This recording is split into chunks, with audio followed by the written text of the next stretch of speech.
Social media, the growth of social media and its impact on society. Since the 1990s, the internet has become a household name and is used widely as part of a modern living for people of all ages. Now the emergence of Web 2.0 and social media spaces, powered by the proliferation of smart devices, have changed the way people from around the world connect, work, learn, create, enjoy, and even laugh. Through high-speed connections and better setup information in various formats can be published and accessed easily. Today, the internet has a social tool that allows people to connect online to mingle and interact. People can write blogs, communicate in live chats, cast votes, upload posts, give and share first-hand information, give support with like responses, and so on. The concept of social media refers to the online publishing and communication tool sites and destinations of Web 2.0 that are rooted in conversations, engagements, and participation. Some websites include Facebook, MySpace, Twitter, and LinkedIn. The increasing simplification of the internet and social media has given rise to new ways of information sharing and communication. The impact can be positive as well as negative. During this PowerPoint, we'll briefly go over history, pros and cons of social sites, statistical data, family and friends, relationships, and problems with social media. History of social media, timeline throughout the years of social media. This chart, created by Miriam Johnson, highlights the history of social media. In 1985, AOL was invented. Microsoft was invented in the early 90s. Yahoo in 1995, Google was registered in 1997, and after 6 years of being quiet, the emergence of social sites populate the world. In 2003, MySpace was invented, a website that focused on private messaging, comments posted to a user's profile, and bulletins sent to friends. Facebook opened only for Harvard students in 2005. Twitter, a microblogging platform with a question and answer format, took us by storm in 2006. A popular blogging site called Tumblr was created in 2007. Instagram, a popular photo sharing site, was created in 2010. In 2011, Snapchat, a new platform for chatting by posting pictures, was started. In 2012, Facebook buys Instagram and Twitter buys Vine. And lastly, in 2013, Yahoo buys Tumblr and MySpace is relaunched. Next, pros and cons. First is MySpace. Some pros of MySpace consist of great user interface, great entertainment options, finding new and old friends, and dating. Some cons are lower security than other online communities, problems with programming layouts and data, and some music files have a hard time running. Facebook. Some pros: clear and easy to use. You can find family and friends easier. Can be used for a business.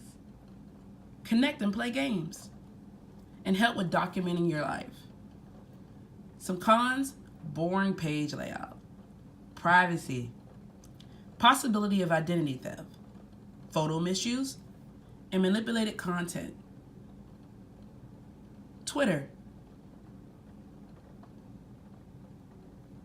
Some pros: greater for self-promotion, instant news source, and access to public icons. Cons: high volume of content. It could be overwhelming. Character limits is limiting. Instagram. Pros: a variety of filters, easy scrolling without text and no links, can make your page private, beautiful and eye-catching photography. Cons: easier to use on a smartphone than a computer. Whatever pictures you post, they have rights to, and less one-on-one engagement. Lastly, Snapchat. Pros: content is up only for 24 hours. If someone screenshots something you posted, you're notified. The filters are pretty cool and funny. Cons: the location feature The people can know where you are. Interface might be a little confusing, especially for first-time users. Not easy to add friends like Facebook.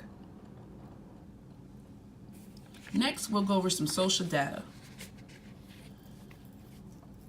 Millions of users on Facebook access the website and content not from a desktop computer, but with a mobile device such as a smartphone or a tablet. Mobile ads on Facebook generate over 30% of Facebook's ad revenue. Some bullets I listed consist of over 180 million Facebook users are mobile only. YouTube's reach can be larger than any cable network.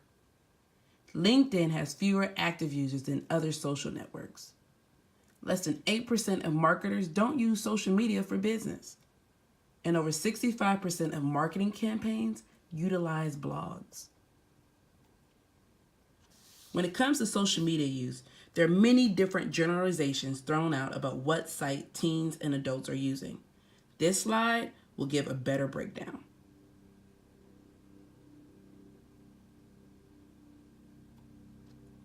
On this slide, it lists monthly active users from different social sites. Leading out the group is Facebook, and ending at the bottom is Snapchat, which was just created a couple years ago, but it shows the growth of just a couple years how many active users actually participates on social sites. Family and friends, strengthening existing relationships. Social networking can provide opportunities for new relationships as well as strengthening existing relationships, whether your kids' friends are close to home or across the world. In early 2011, IBM conducted a survey of roughly 1,000 consumers for its annual CRM study. One of the questions asked of participants sought to shed light to the subject of why consumers were active on social networks. Some data from that survey. 70% was the aim of connecting with family and friends. 49% was looking to stay connected to relevant news and information. 46% had a desire for entertainment. And 42% share reviews of company and product experiences. Some benefits of families using social media are more involvement. When families use social media to stay in touch, they are more involved in each other's lives. It's like a family reunion when everyone is on. Closer relationships. By staying involved, relationships can become closer. I know with my mom on Facebook, I message back and forth more than we talk on the phone. Having that ongoing conversation helps with communication. Parents can keep up on their kids. If you're friends with your kids, then you can see who they're interacting with. And trust me, you will want to do this. I'm still thankful we didn't have Facebook when I was in high school and in college. Sharing the love, memories, remembering past events. Family members can post pictures of loved ones gone before us and share the great memories they had. You can see a loved one's wedding pictures if you couldn't make it. Relationships. Social media is changing the foundation on how we relate. One main facet of social media is its emphasis on creating and maintaining relationships. All the content you create, all the following you build, each of these is designed to create and foster more intimate relationships with people. In some cases, people you might not have met any other way. What's interesting is social media is changing the foundation of the ways we relate. First, it's allowing us to connect with more people more rapidly. Second, it's easy to overestimate the level of intimacy of our online relationships. Third, it makes us more susceptible to the sort of social media effect, which means you may possibly start adapting behaviors, attitudes, and beliefs from those within our social network. Fourth, social media facilitates comparing ourselves with others, which may have a positive or negative effect. Problems with social media. Don't get dragged down. Make sure you're benefiting from your social media relationships instead of being dragged down. Some points to take note of. Set up times in your day to update your status and take part in the conversation. Then close the browser and do other things. While it's sometimes tempting to keep checking your online accounts, know that if you do this too often, other parts of your life will suffer. If you find yourself getting really aggravated, angry, or distressed, and you don't know why, back away from the computer. Go for a walk or connect with someone in your offline life. This can help give you a perspective of your emotions and reactions. As the saying goes, there will always be people greater than you and people lesser than you. It's all too easy to get caught up in experiencing other people's lives at the expense of experiencing your own. And have a clear strategy or plan for why you're cultivating various people in your network. Remember that more can be good, but too much rarely is. We need to connect with people face to face, not just by email, phone, or social sites.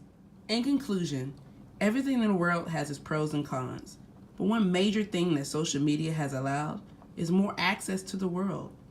It allows people to see what is going on halfway across the world and be somewhat aware.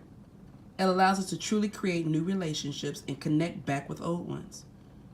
Social media has truly progressed and will continue to do so.